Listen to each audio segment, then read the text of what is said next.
kepikiran mau nerangkan tentang Khalilur Rahman Ibrahim alaihissalam. Ada banyak riwayat dan saya yakin itu valid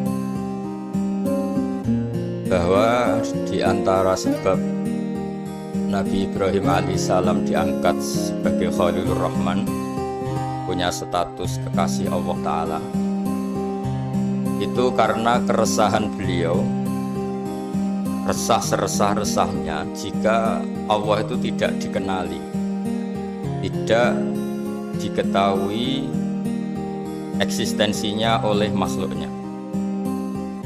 Jadi ketika Nabi Ibrahim alaihissalam sugeng, beliau itu ngeluh ketika beliau munajat sama Allah Ta'ala, ngeluh, ya Allah, innahu la yahzununi an la ara ahadan ya'buduka ghairi. Sungguh saya ini resah seresah-resahnya karena orang-orang di dunia ini tidak kenal engkau kecuali saya. Jadi beliau itu ingin Allah yang aktor, Allah yang al-fa'ilul mukhtar, Allah yang khaliqus samawati wal ardi, Allah yang pencipta alam raya ini kemudian oleh orang yang nempati alam yang diciptakannya kemudian tidak kenal. Kita bisa bikin analogi, misalnya kayak apa susahnya kita kalau orang Indonesia misalnya nggak tahu presidennya siapa, undang-undang dasarnya kayak apa, terus haluan negaranya kayak apa.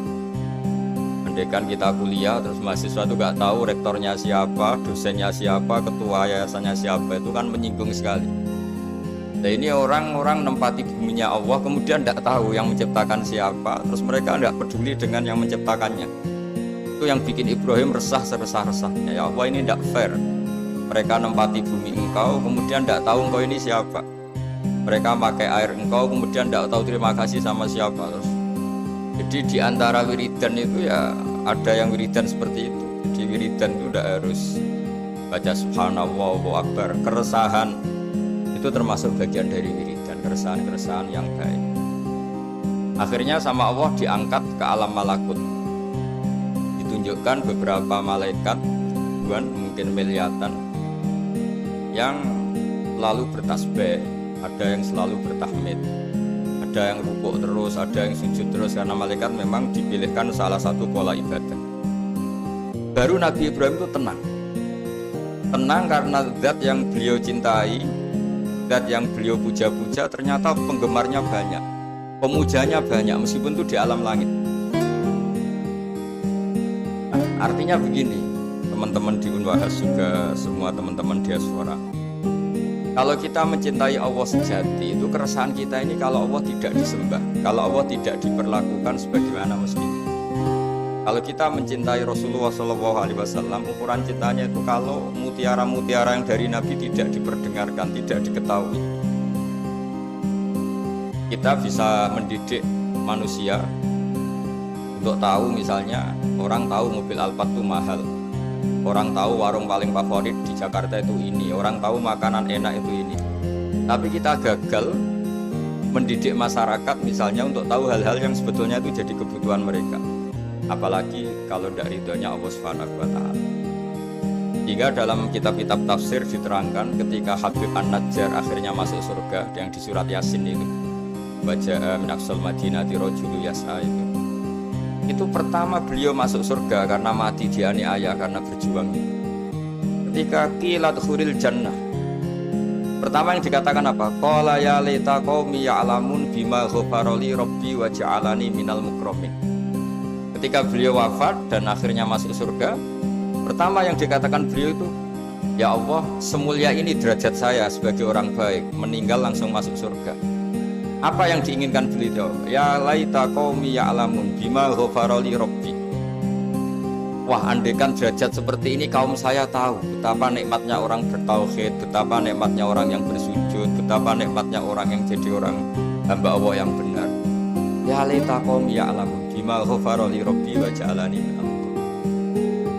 Nah, di sini unggulnya lembaga-lembaga pendidikan, Unwahas maupun yang lain, bahwa Ketika kita pinter jadi profesor, ketika kita pinter jadi dokter, ketika kita pinter jadi kiai, amanat pertama dari Allah itu apa?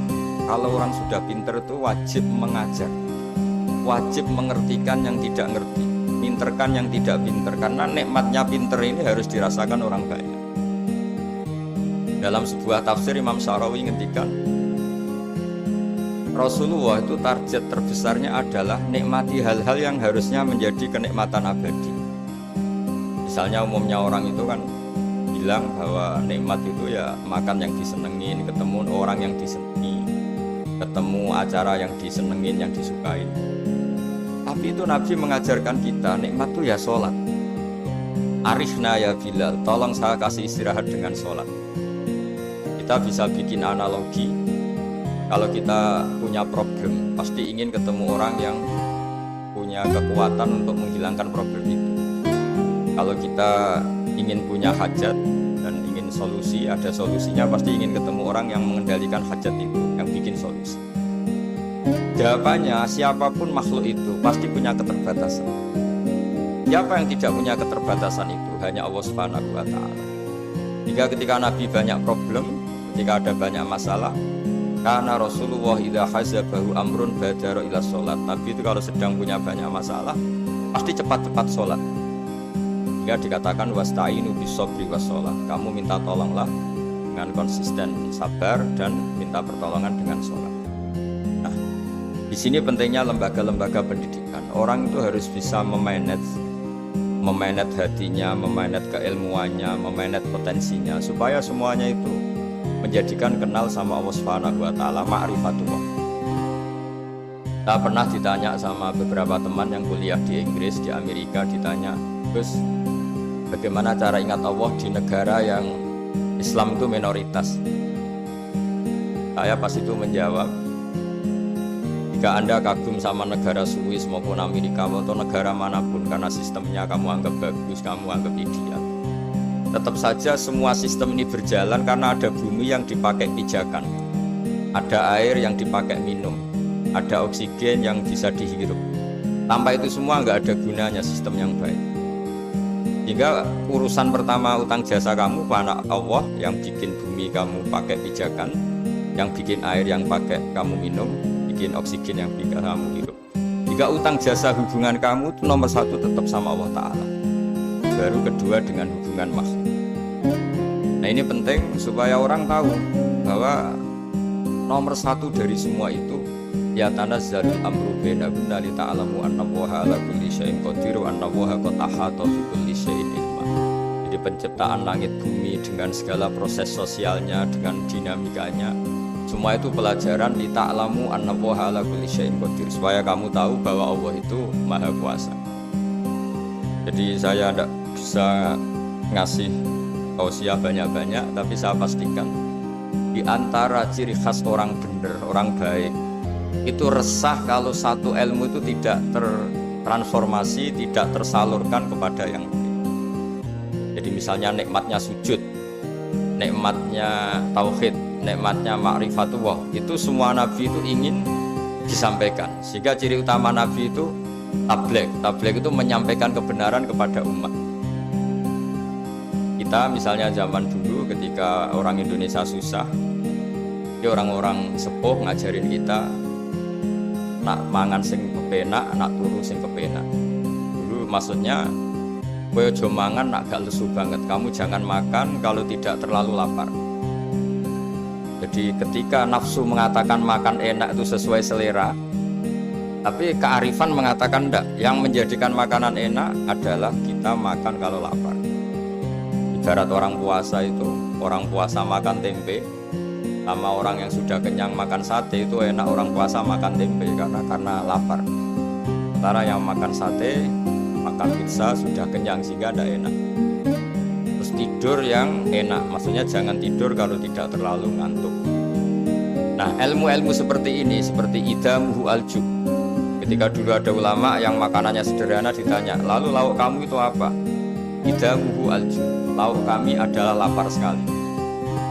Itu kearifan. Jadi orang menjadi nyaman makan itu bukan karena menunya sesuai favorit kita, tapi karena al-jub. sangat laparnya sehingga nikmat betul makan. Nah, kearifan-kearifan seperti itu dulu semua nabi, dulu semua rasul, semua ulama, semua wali keinginannya kebenaran itu ya laita qaumi ya'lamun bima ghafara li rabbi wa ja'alani minal mukramin. Jadi yang dikatakan kebaikan itu adalah satu ilmu, satu keyakinan, satu pengalaman baik supaya ini dirasakan oleh orang lain. Jangan merasa kebenaran itu milik kita lalu kita nikmati sendiri, tidak boleh, itu egois. Semua nabi itu dalam ilmu tafsir dijelaskan nabiyun itu dari kata nabiun, orang yang memberitahu.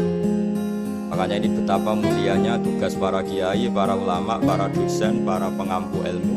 Karena ciri khas nabi itu mengertikan, sehingga Quran itu diulang-ulang, waskur afoat i'lamu, ingat peristiwa ini, ingatlah peristiwa ini, kaji peristiwa ini, pelajari prahara yang dialami orang-orang sebelum kamu. Semuanya itu mengarah ke ilmu. Dan itu harus ada yang memberi penjelasan. Caranya gimana? Caranya itu ada edukasi, ada kreativitas. Nah, dulu yang paling dianjarkan Quran adalah Dorbul Amsal. Dorbul Amsal itu bikin analogi yang orang paling nggak paham pun itu menjadi paham karena gampangnya analogi tadi. Jadi sebagai penutup saya memberi analogi. Dulu orang-orang kafir Mekah itu Tuhannya itu banyak, yang dipertuhankan banyak. Itu ketika mereka supaya mau bertuhan satu. Kita ulang lagi, ketika mereka mau bertuhan satu. Dan mereka, orang Arab zaman dulu berpikir kayak mirip-mirip orang Cina. Kalau problem banyak ya Tuhannya harus banyak. Hingga ketika Tuhan satu, kata mereka, aja'alal alihata ilaha wahida innaha adalah syai'ul ujab. Masa Tuhan satu padahal problem kita banyak. Allah bikin analogi dua kali. Saya sering menjelaskan analogi ini. Pertama, yang terkenal itu, jika kalian punya majikan banyak, kemudian perintahnya beda-beda. Sama punya majikan satu, perintah satu, milih mana? Mereka bilang suka punya majikan satu. Tuhan kamu itu majikan kamu. Kalau Tuhan kamu banyak, perintahnya banyak, beda-beda. Kamu yang bingung karena harus taat sama majikan banyak. Akhirnya mereka bilang ya sudah, Muhammad Tuhannya satu saja. Disebut wadoroba wa masalah rojulan fihi syuraka umutasyakisu nawarojulan salamal lirojul. Yang kedua ada analogi yang menurut saya sangat-sangat menyentuh hati. Dorobalakum masalam min anfusikum halakum mimma malakat aimanukum min syuraka afi marusakunakum fa antum fihi sawa akhafunahum kakhifatikum anfusakum. Jadi makna gampangnya gini ya, kalau Anda beli mobil Innova misalnya, mobil itu kamu beli dengan uang kamu, hasil kerja keras kamu, dari warisan orang tua kamu, dari apa saja, semuanya yang beli itu materi yang milik kamu. Setelah kamu beli mobil, kemudian ada orang yang merasa punya mobil itu kayak kamu, gaya makainya kayak kamu, gaya menguasainya kayak kamu. Pasti ini peristiwa aneh. Wong ndak ikut punya kok ikut merasa punya. Wong ndak ikut membeli kok menguasainya kayak yang beli. Akhirnya orang sadar. Terus Allah bilang, begitulah saya, kata Allah, yang menciptakan langit itu saya tok, yang menciptakan bumi itu saya saja. Masa kemudian ada Tuhan-Tuhan yang kamu pertuhankan ikut menuhanin bumi, sementara nggak terlibat penciptaan langit dan bumi. Ini apa-apaan, kata Allah Ta'ala. Itu yang disebut aruni madza khalaqu minal ardi am lakum syirkun fis samawat. Untuk menuhani bumi ya ikut menciptakan bumi, untuk menuhani langit ya harus ikut menciptakan langit. Sementara kita tahu pencipta langit dan bumi hanya Allah Subhanahu wa Ta'ala. Tapi Allah secara indah menjelaskan betapa naifnya teori syirik, teori menuhankan selain Allah. Dengan analogi, jika kamu punya barang yang kamu beli dengan harta kamu, dengan kekuatan kamu, dengan aset kamu, apakah kamu ridho ada orang lain yang merasa memiliki barang itu setingkat kamu? Itu disebut halakum mimma malakat aymanukum min syuraka fi ma razaqnakum fa antum fihi sawa. Kemudian orang itu merasa persis kamu dalam penguasaan barang kamu. Pasti kamu tidak mau kan? Ya tidak mau, itu milik saya. Nah, begitulah Allah. Allah itu pencipta langit dan bumi. Wahdahu la syarikalah. Hanya Dia yang menciptakan langit bumi. Masa yang tidak ikut menciptakan langit bumi kamu pertuhankan setingkat Allah?